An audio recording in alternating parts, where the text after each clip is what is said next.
and you have lost, and you haven't really defended the village well enough. In order to start a raid, you need to get the bad omen effect, which I talked about earlier. And in order to get that, you need to kill a illager or a pillager leader. And there's two ways to do that. Either you can go out and find a pillager outpost, or you can find illager patrols wandering through the world. Once you kill the leader, you will be given the bad omen effect. I can go ahead and affect myself with that. There we go. So you can see that I have the bad omen effect applied to me. And this can go up different levels of bad omen. So I've just given myself bad omen level 3. And as we enter into this village with the bad omen, and by the way, the more pillager leaders that you kill, the higher your bad omen gets, and the more difficult the raids will become. As we enter to this village with the bad omen effect, the raid is starting. The villagers freak out and start running to their homes. You could ring the warning bell if you want. You can see they're sweating there. They're worried about getting into their various homes. And then once they are all there, the raid will begin. And in one direction or another, there we are, some bad guys that are going to come into the village and try to wreck them.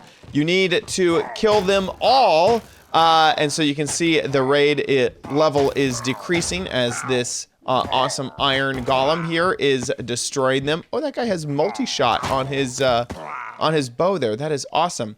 As it gets really low, you can see that it tells you how many raiders are remaining. There's this one raider remaining over here. It looks like he's trying to get into some of these villages.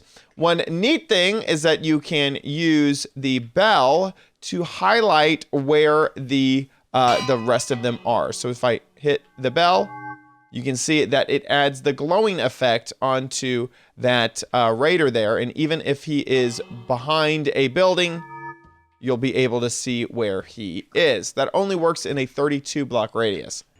There we go. I'm not super worried about actually completing this wave. That is the first wave down. And after you defeat all of the various waves, then you may be given, or you will be given, and if you do it successfully, the hero of the village enchantment, and that will give you reduced trades throughout the village. And sometimes the baby villagers will throw different flowers at your feet. So basically the village will love you for fending off this type of raid. There are different types of mobs that will spawn with the different levels of raids. You can see the normal pillagers there.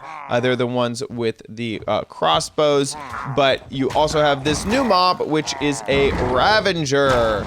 The ravager brings out his head like that to attack, and he's obviously very, very mean. He will trample crops, and he will just generally try to destroy the village. There's also vindicators, evokers, witches, and the ravager that we see before us that will also appear in raids. Okay, I've left the raid behind, and I'm covering the very last thing that I feel should be mentioned in this update video, and you've seen it the entire video, which is the textures have been changed.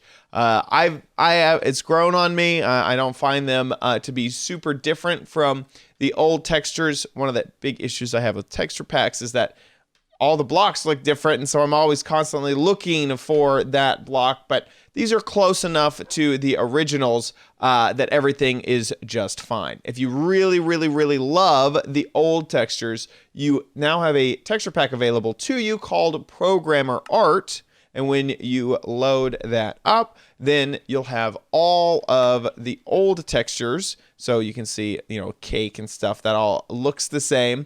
But anything that's new and added to the game, well, they don't have programmer art. So the bell or some of the banner patterns, those will all be the new art, because there is no programmer art for that. The programmers never made art for those things. There you have it, my exhaustive list of all of the changes in Minecraft. If I forgot anything, if you caught me forgetting anything, please leave it in the comments down below to tell everybody else about the things that good old Chad forgot about. Thanks so much for watching this episode of OMGcraft. If you enjoyed it, please give this video a like. Make sure you hit the subscribe button for future videos, tips, tricks, tutorials, and spotlights here on OMGcraft, and I'll see you next time. Bye.